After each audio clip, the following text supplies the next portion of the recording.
Hiroshima, one of Japan's arsenal cities, was selected as the first to feel the weight of atomic power. 21 days after the New Mexico dress rehearsal, a lone B-29 was over Hiroshima carrying an atomic bomb. At 8:15 in the morning of August 6, Japanese time, the first atomic bomb hit an enemy target. The bomb was aimed to explode above 0 point, a spot in the city at the junction of the Motoyiso and Ota rivers. The bomb was intentionally set to explode well above the 0 point to dissipate its radioactivity. Here is the pictorial record of the result. At 0 point, directly beneath the explosion, the soldier in the scene is pointing at the spot from which all damage to the surrounding area was measured in terms of distance from the center of the blast. Within a mile of 0 point, the devastation speaks for itself. But in these very ruins, Army cameramen have found and filmed pictorial evidence that tells in twisted steel and stone the effect of death-dealing atomic power. For example, this was the site of the main Japanese military headquarters. There were approximately 20,000 Japanese military personnel stationed here. They are among the missing. A lone concrete smokestack indicates where a bustling factory once stood. Reinforced concrete buildings seem to have withstood the explosion fairly well, the damage varying with their distance from 0 point. Within an area of a mile to a mile and a half, this type of building was the only type to withstand complete demolition and destruction. Here's a building that was actually knocked sidewise, giving you an idea of the force of the blast. The direction of the blast is graphically told by the slant of this parapet, a concrete wall. Etched in the stone base of what was the Russo-Japanese War Memorial are telltale lines, atomic handwriting for all to read.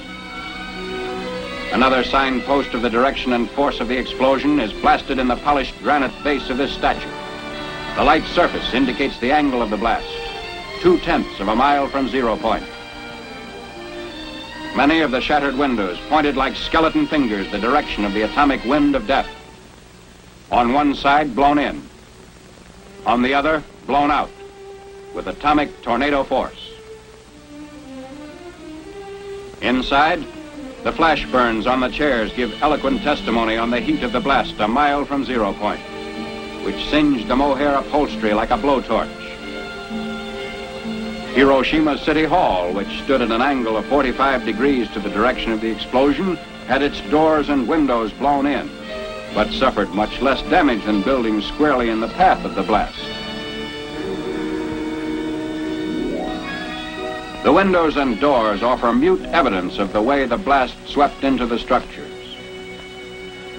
The destructive circle within a mile from 0 point had a few notable exceptions, mainly reinforced concrete. On the edge of the area of greatest damage was a landmark, the Red Cross Hospital, which never ceased functioning, although it sustained damage. Today, it dominates the desert of a debris that was Hiroshima. Another notable exception to the general demolition was the Higaski Railroad Station in East Hiroshima, a mile and a half from the center of the blast. This building, however, suffered extensive damage. The twisted steel beams and concrete wall show the effects of the tremendous concussion.